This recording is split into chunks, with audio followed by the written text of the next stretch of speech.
नमस्कार साथियों, सुप्रभात। स्वागत है आप सभी का आपके YouTube चैनल सिलेक्शन पॉइंट पर। हमारी क्लास है जो राजवंश से संबंधित थी और लगातार चल भी रही है। और इसमें हम आज की जो हमारी क्लास रहेगी वो भरतपुर के जाट शासकों से संबंधित रहेगी। और एक बात और बता देता हूँ, राजवंश से संबंधित ये हमारी अंतिम क्लास रहेगी। इसके बाद में हम 1857 की क्रांति पर चर्चा करेंगे। और हमारी जो क्लास है उसमें हम एनसीईआरटी और आरबीएससी के आधार पर ही बना रहे हैं, उन्हीं के नोट्स बनाए जा रहे हैं। और नोट्स भी इस प्रकार के बनाए जा रहे हैं ताकि कोई भी हो जो उसे पढ़े, चाहे वो काफ़ी टाइम से तैयारी कर रहा हो या अभी तैयारी प्रारंभ की है, उन सभी के लिए ये बहुत बेस्ट रहेगी, क्योंकि वो इन्हें बहुत अच्छी प्रकार से समझ सकेगा। लाइन टू लाइन नहीं बताई गई है, उस लाइन की पूरी व्याख्या की गई है ताकि आपको ज़्यादा से ज़्यादा उस चीज़ को समझ में आए। ठीक है दोस्तों, तो चलिए हम हमारी क्लास को भी प्रारंभ करते हैं। और एक बात और, जो हमारी लास्ट क्लास थी उसमें हमने करौली के यादव वंश, अब्बू के परमार वंश और जैसलमेर के बाटी वंश से संबंधित महत्वपूर्ण जो पॉइंट थे उन पर चर्चा की थी। अब हम भरतपुर के जाट वंश एवं उनके शासकों से संबंधित महत्वपूर्ण बिंदुओं पर चर्चा करेंगे। इस क्लास में ज़्यादा लंबी चौड़ी भी नहीं रहेगी। और इसमें जो मेन जाट वंश के शासक हैं उनके बारे में, और जाटों ने अपने राजनीतिक सत्ता में किस प्रकार आए उनके बारे में हम चर्चा करेंगे। और इसके अलावा एक आधा जो स्थापत्य के क्षेत्र में योगदान है उन पर भी चर्चा करेंगे। ठीक है दोस्तों, तो चलिए हम शुरू करते हैं। क्लास को शुरू करने से पहले मैं आपको बता देता हूँ, ये जो आपकी क्लास है वो Mukesh sir, second grade teacher, उनके द्वारा ली जा रही है। अब हम बात करते हैं भरतपुर के जाट वंश के। लाइन टू लाइन पढ़ने से पहले थोड़ी सी चर्चा कर लेते हैं इनके बारे में, कि आप सभी को पता है कि जाट एक कृषक जाति थी, राजनीति से वो काफ़ी दूर भी थी। परंतु जब औरंगजेब था ना, तो उसने क्या किया था, हिंदू देवी देवताओं का अपमान किया, मंदिरों को तोड़वाया, मूर्तियों को तोड़वाया। तो जिससे क्या हुआ कि जो विभिन्न धर्म संप्रदाय थे, ऐसा ही नहीं कि जाट ही थे, हिंदू ही थे, इसके अलावा सिख भी थे, मराठा भी थे, सभी थे। ये जो सभी धर्म के बारे में मैंने बताया है, इन्होंने सभी ने औरंगजेब के समय विद्रोह प्रारंभ कर दिया था। क्यों किया था? क्योंकि औरंगजेब ने केवल मुस्लिम धर्म को ही पनाह दी थी और उसी का प्रचार प्रसार किया था, जिससे अन्य धर्म थे वो उनसे काफी क्रोधित भी हुए और उनके विरुद्ध विद्रोह कर बैठे थे। ठीक है, औरंगजेब के समय जाट समुदाय ने, सिख समुदाय ने और मराठा समुदाय ने, मेन रूप से ये तीन समुदाय थे जिन्होंने क्या थी, विद्रोह किया था और औरंगजेब को काफी परेशान भी किया था।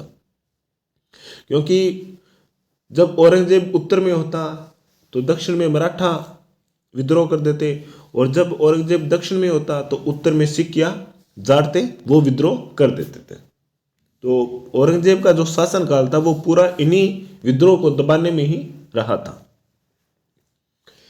ठीक है, अब हम बात करते हैं जाट जाति। जाट एक कृषक जाति थी जो राजनीति में औरंगजेब के समय आई थी, और इनमें सबसे पहले जो इनका नेतृत्व किया था वो थे गोकुल जाट।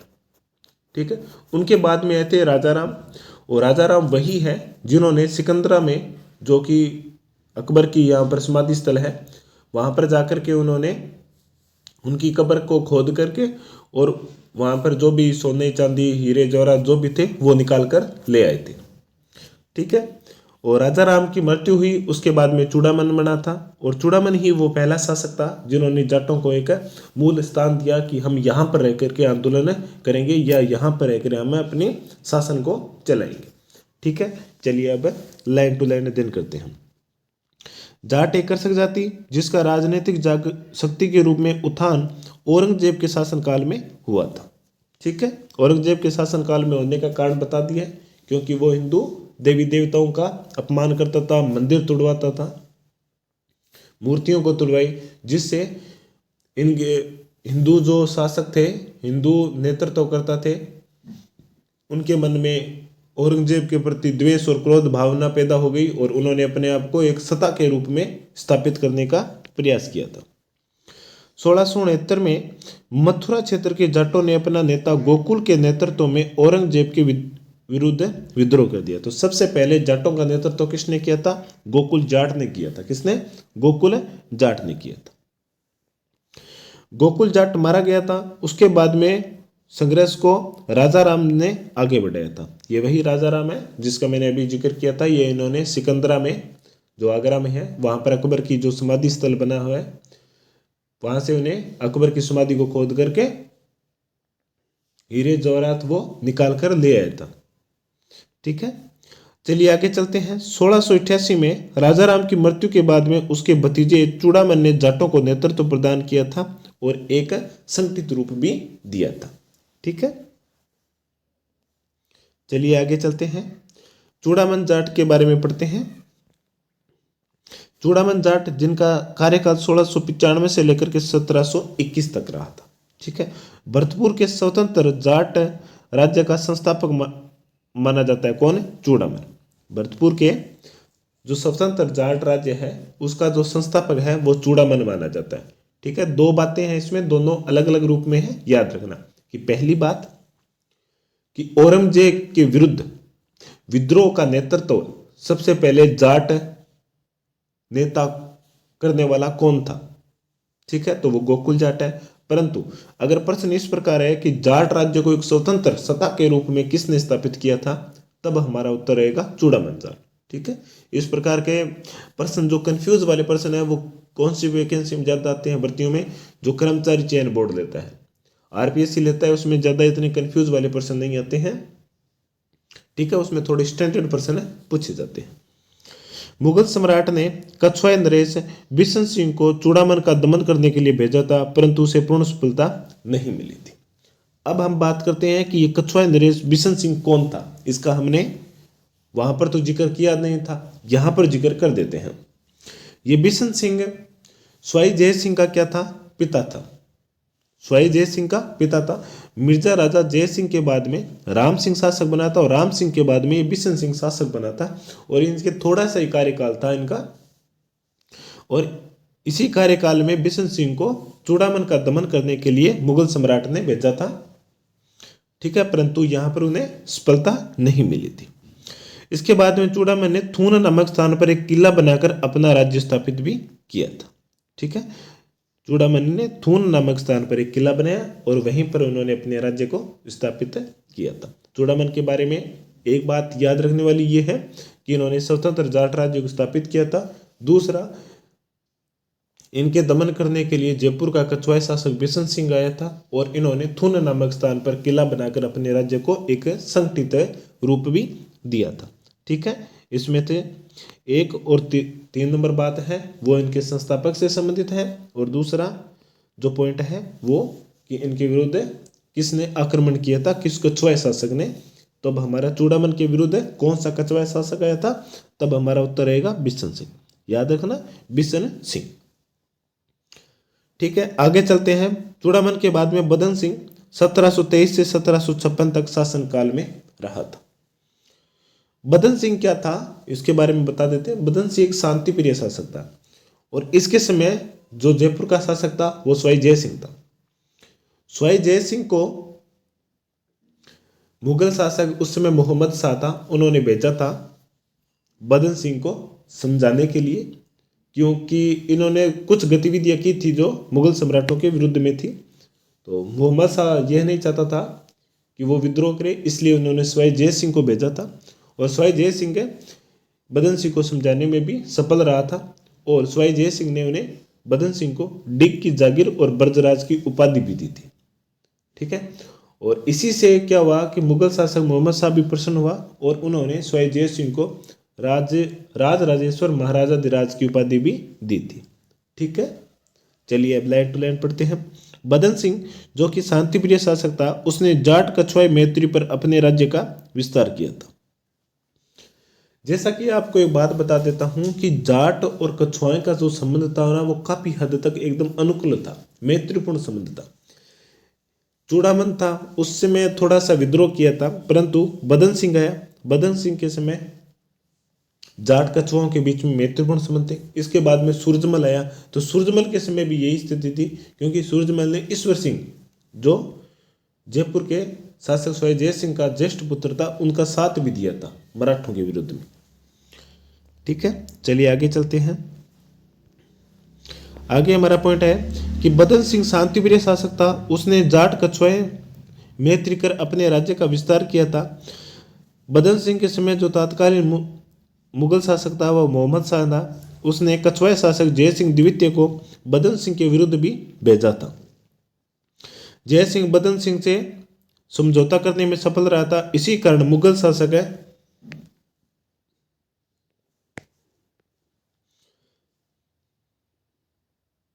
मुगल शासक मोहम्मद शाह ने जय सिंह द्वितीय को राज राजेश्वर की उपाधि भी प्रदान की थी।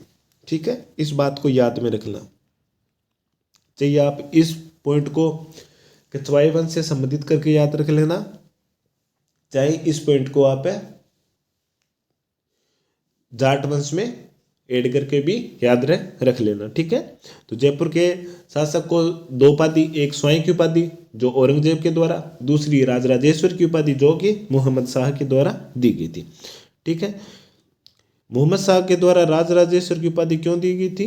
क्योंकि उन्होंने डी जो भरतपुर के उस समय तत्कालीन शासक थे बदन सिंह से समझौता करने में सफल रहे थे। ठीक है, जय सिंह ने इस पर बदन सिंह को ब्रजराज की उपाधि भी दी थी।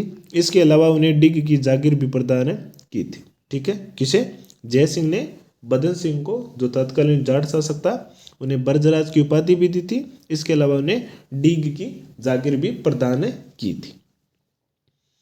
ठीक है, अब क्या होता है कि कई बार एक थोड़ी सी चर्चा कर लेते हैं कि एग्जामिनर क्या करता है कि यहां से आपको कछुआ नरेश बिशन सिंह को उठा लिया। ठीक है, इस बिशन सिंह को उठाकर आपको सामने कोई प्रश्न बना दिया, तब आप क्या सोचोगे? क्योंकि आपने जयपुर के कछुआ वंश में बिशन सिंह को पढ़ा नहीं था और आपके दिमाग में ये होगा कि ये पॉइंट है किसी गाइड में होगा, क्योंकि गाइडों में बड़े विस्तार से पूरा दिया हुआ होता है। तब आप ये सोचोगे कि गाइडों में आया। ठीक है, और विभिन्न गाइड वाले हैं वो भी ये भी करेंगे कि जैसे पेपर होगा कि ये हमारे में से आए, ये हमारे में से आए, वो भी करेंगे आपके सामने। तो अगर हमने यहाँ पर अब हम विस्तार से जिक्र कर लिया है, तब हमारे दिमाग में रहेगा कि हमने बिशन सिंह को वहाँ पे भी पढ़ लिया है और ये जयपुर का शासक भी हुआ था जो सवाई जय सिंह का पिता था। और इन्होंने क्या किया था? चूड़ामन के विद्रोह का दमन करने के लिए जाट राज्य पर आक्रमण भी किया था। किसने? बिशन सिंह ने। अब यहाँ से हमें हमारे दिमाग में बैठ गया अब बिशन सिंह यहाँ से बाहर नहीं जाएगा, क्योंकि हम क्या करते हैं कि कई बार जाट वंश को पढ़ा और बिशन सिंह को, जैसे इन्होंने जाट वंश का स्वतंत्र राज्य स्थापित किया, इतना पढ़ा और थुन में किया, और बिशन सिंह को एक बार पढ़ा तो हमारे दिमाग में नहीं बैठा। और एग्जामिनर यही जानता है कि किस पॉइंट को हमने रफली पढ़ा है या किस पॉइंट को हमने यूं करके छोड़ दिया कि ये तो नहीं आएगा, और एग्जामिनर वही प्रश्न आपको उठा करके दे देता है। तब आपको लगता है कि एग्जाम पेपर बहुत कठिन था। ऐसा नहीं होता है। आप मेरी राय में यही मानो कि आप किताब को लाइन टू लाइन रट दो, उसका कोई भी पॉइंट मत छोड़ो। आप देख लो कि हमारे जो नोट्स है वो इसी अकॉर्डिंग है, ऐसी कोई बात पीछे छोड़ी नहीं है कि जो नहीं मिलेगी आपको। ठीक है, तो इस बात का आपको ध्यान में रखना है। ठीक है, चलिए आगे चलते हैं। बदन सिंह, जयपुर के सवाई जय सिंह ने उन्हें ब्रजराज की उपाधि भी दी थी, डिग की जागीर भी प्रदान की थी, और जय सिंह को मोहम्मद शाह ने राजराजेश्वर की उपाधि भी प्रदान की थी। ठीक है, चलिए आगे चलते हैं। बदन सिंह ने डिग को अपना निवास स्थान बनाया तथा यहाँ पर सुंदर जल महल का निर्माण भी करवाया था। ये बदन सिंह ने जो जल महल निर्माण करवाए थे ना, इसी से प्रभावित होकर के सवाई जय सिंह ने जल महल का निर्माण करवाया था। उधर सवाई जय सिंह था समकालीन और इधर बदन सिंह था। इन दोनों ने जल महलों का निर्माण करवाया था। सवाई जय सिंह ने जिन जल महलों का निर्माण करवाया था वो किन प्रयोजन के लिए करवाया गया था, उसकी एक बात बता देता हूँ, थोड़ा ध्यान में रखना कि सवाई जय सिंह वो अंतिम हिंदू शासक था जिन्होंने 1740 में अश्वमेध यज्ञ करवाया था। उसी यज्ञ के कारण जो पुरोहित आए थे तो उनके रहने के लिए निवास स्थान के रूप में उन्होंने जल महल का निर्माण करवाया था। ठीक है, तो उधर सवाई जय सिंह थे और इधर बदन सिंह थे, इन दोनों ने जल महलों का निर्माण करवाया था। इसके अलावा बदन सिंह ने कुम्हेर, वेर और भरतपुर में भी दुर्गों का निर्माण करवाया था। याद रखना, कुम्हेर और वेर का दुर्ग है, कुम्हेर, वेर और डीग, ये तीनों के दुर्गों का निर्माण किसने करवाया था? बदन सिंह ने करवाया था। 1756 में ही डीग में ही बदन सिंह की मृत्यु हो गई थी। ठीक है, 1756 में, इस बात को भी ध्यान में रखना है। ठीक है, चलिए, ये हो गए बदन सिंह। बदन सिंह के समय जाट कछुए मैत्री संबंध। सवाई जय सिंह ने उन्हें डीग और ब्रजराज की उपाधि दी। बदन सिंह ने डीग में जल महलों का निर्माण करवाया। इसके अलावा इन्होंने कुम्हेर और वेर के दुर्ग का निर्माण भी करवाया था।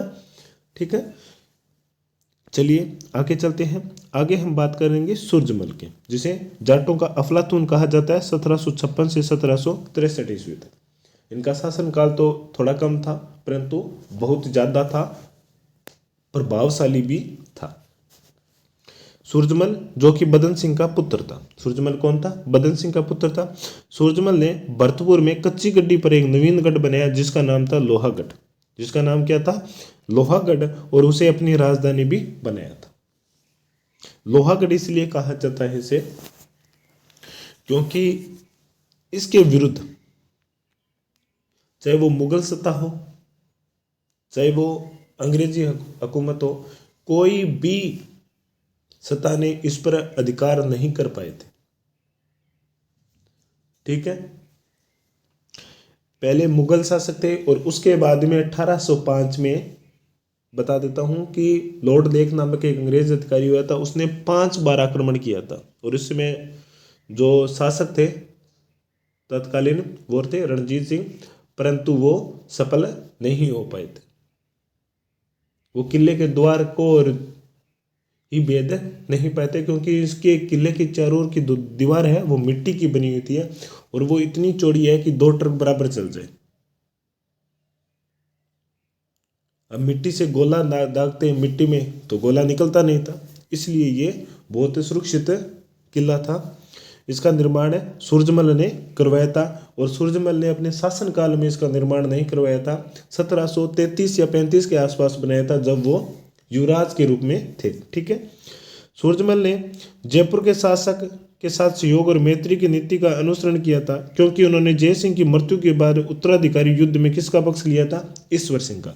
और ईश्वर सिंह ही योग्य थे शासक बनने के लिए, परंतु एक समझौता हुआ था जिसका नाम था देबारी समझौता।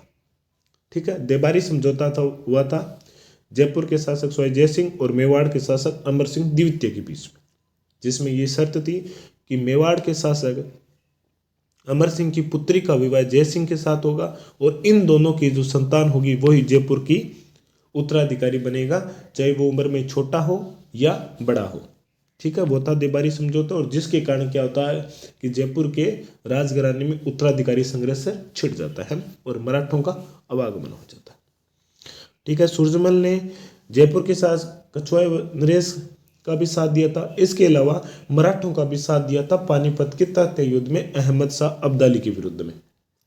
परंतु उस समय जो मराठों की सेना का जो नेतृत्व था वो सदाशिव बावरा कर रहे थे और उनके व्यवहार को देखते हुए सूरजमल वापिस आ गए थे अपने राज्य में। ठीक है, और एक बात और बता देता हूं कि पानीपत के युद्ध में मराठों की भयंकर पराजय भी हुई थी और जो भी बचे हुए थे मराठों को, उनको शरण कौन दी थी? इसी सूरजमल ने दी थी।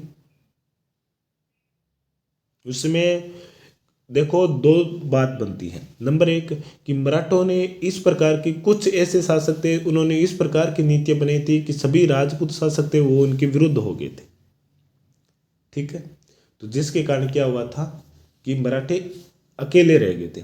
एक बात तो ये तो उनका माइनस पॉइंट था, परंतु प्लस पॉइंट और ये था कि वो अकेले ऐसे शासक थे जिन्होंने बाहरी आक्रमणकारी आतताओं का विरोध किया था और उनके अपनी चंद सेना लेकर के उनके विरुद्ध जाकर के खड़े हो गए थे। ठीक है, ये उनका एक सकारात्मक पॉइंट भी था।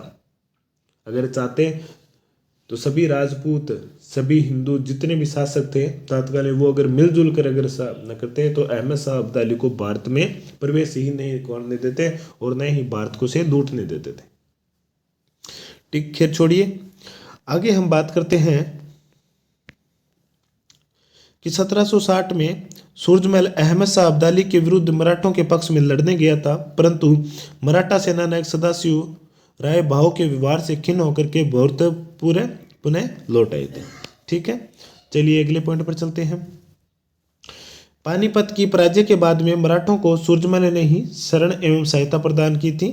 1763 में नजीब खान रुहेल के विरुद्ध युद्ध करते हुए वीर गति को भी प्राप्त हो गए थे। कौन है? सूरजमल। 1763 में सूरजमल के बारे में कालिका रंजन कानून को लिखते हैं कि उसमें अपनी जाति के सभी कर लेना, सभी गुण, शक्ति, साहस, चतुराई, निष्ठा और कभी पराजय स्वीकार न करने वाले अदम्य भावना विद्यमान थी। ठीक है, तो कई बार डेफिनेशन पूछ लेता है कि ये कौन से कलाकार ने किसके पक्ष में कही थी। तो सूरजमल के बारे में कालिका रंजन कानून को लिखते हैं कि इसमें अपनी जाति के सभी गुण, शक्ति, साहस, चतुराई, निष्ठा और कभी पराजय स्वीकार न करने वाले अदम्य भावना विद्यमान थी। ठीक है, तो ये थे सूरजमल के बारे में। सूरजमल जिनका शासनकाल तो बहुत छोटा था। सूरजमल ने लोहागढ़ के दुर्ग का निर्माण करवाया, एक बात। दूसरी बात कि उन्होंने उत्तराधिकारी युद्ध में ईश्वर सिंह का साथ दिया था जयपुर के। तीसरी बात, इन्होंने मराठों का भी साथ दिया था। और चौथी बात, नजीम खान रुहेल के विरुद्ध युद्ध करते हुए 1763 में वीरगति को भी प्राप्त हुए थे। ठीक है, इन बातों को ध्यान में रखना, महत्वपूर्ण बातें हैं, सभी बातें महत्वपूर्ण हैं। तो एक बार आप कमेंट करके ये भी बात बताना कि क्लास क्या अच्छी प्रकार से समझ में आ रही है। अगर नहीं आ रही है तो सुझाव भी देना कि इसमें और क्या संशोधन करें। ठीक है, चलिए बात करते हैं लोहागढ़ के किले के बारे में। लोहागढ़ का किला सूरजमल के द्वारा 1733 में अपने युवराज काल के बनाया गया था, अपने शासन काल में नहीं बनाया गया था। ठीक है, लोहागढ़ के किले का जो प्रवेश द्वार है वो अष्ट धातु का मजबूत दरवाजा है, जिसे जवाहर सिंह 1765 से दिल्ली से विजय करके लाए थे। ठीक है, क्या कहाँ से करके? दिल्ली में से विजय करके लाए थे मुगल शासकों के समय 1765 में जवाहर सिंह। ठीक है, और इसकी विजय के उपलक्ष्य में जवाहर सिंह ने जवाहर बुर्ज का निर्माण भी करवाया था इस किले में। ठीक है, इस किले के चारों ओर मिट्टी की दीवार है। इस दीवार के चारों ओर खाई भी है और इस खाई में क्या होता है? मोती झील का जो पानी है सुजान गंगा नहर के माध्यम से उसमें भरा जाता है। ठीक है, सूरजमल ने निर्माण करवाया। जवाहर सिंह ने अष्ट धातु किवाड़ लगाया, जो कि कहाँ से लेकर आए थे? दिल्ली से। इसके अलावा इसके चारों ओर खाई है। इस खाई में मोती झील से, इस खाई में मोती महल, यहाँ पर थोड़ा काट के कर लेना, मोती झील से सुजान गंगा नहर का पानी भरा जाता है। शायद तो ये लाइन ही पूरी उल्टी हो गई है, इसे आप यूं लिख लेना कि मोती झील का पानी सुजान गंगा नहर से लाया जाता था इस झील में। ठीक है, सुजान गंगा नहर का पानी इस झील में लाया जाता था। इसके बाद में अंग्रेज जनरल लॉर्ड नेक ने 1805 में सेना सहित अपनी चढ़ाई की थी, परंतु उन्हें सफलता नहीं प्राप्त हुई थी। कितनी बार आक्रमण किया था इन्होंने? 1805 में 5 बार आक्रमण किया था, परंतु 5 बार भी उन्हें सफलता प्राप्त नहीं हुई थी। उस समय भरतपुर का शासक था रणजीत सिंह थे। ठीक है, इसके बाद में 1828 में ब्रिटिश सैन्य अधिकारी लॉर्ड कंबरमेयर ने अंततः लोहागढ़ पर कब्जा भी कर लिया था, क्योंकि ये कब्जा इस प्रकार नहीं होता, ये एक संधि के तहत हुआ था। ठीक है, 1826 में कंबरमेयर ने लोहागढ़ पर अपना अधिकार भी कर लिया था। इसके अलावा लोहागढ़ में कोठी महल, किशोरी महल, मोती महल, वजीर की कोठी और महाराजा बलवंत सिंह के द्वारा 1845 में निर्मित गंगा मंदिर भी है। गंगा का मंदिर भरतपुर में है। गंगा दशहरा को यहाँ पर बहुत बड़ा मेला भी आयोजन किया जाता है। और इस मंदिर का निर्माण तो 1845 में बलवंत सिंह ने करवाया था, परंतु इसमें जो गंगा मैया की मूर्ति है वो राजा ब्रजेंद्र ने स्थापित की थी। ठीक है, इस बात को थोड़ा ध्यान में रखना। ठीक है, आगे चलते हैं।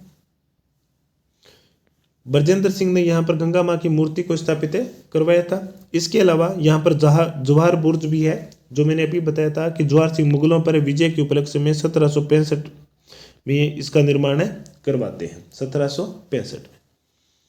ठीक है, इसके अलावा यहाँ पर फतेह बुर्ज का है, जो अंग्रेजों पर विजय के स्मारक के रूप में 1806 में रणजीत सिंह ने बनवाई थी। ठीक है, 1805 में जब अंग्रेजों ने 5 पर आक्रमण किया था तब उन्हें सफलता नहीं मिली थी, तो इसी विजय के उपलक्ष्य में रणजीत सिंह ने फतेह बुर्ज का निर्माण करवाया और जवाहर सिंह ने मुगलों पर विजय के उपलक्ष्य में जवाहर बुर्ज का निर्माण भी करवाया था।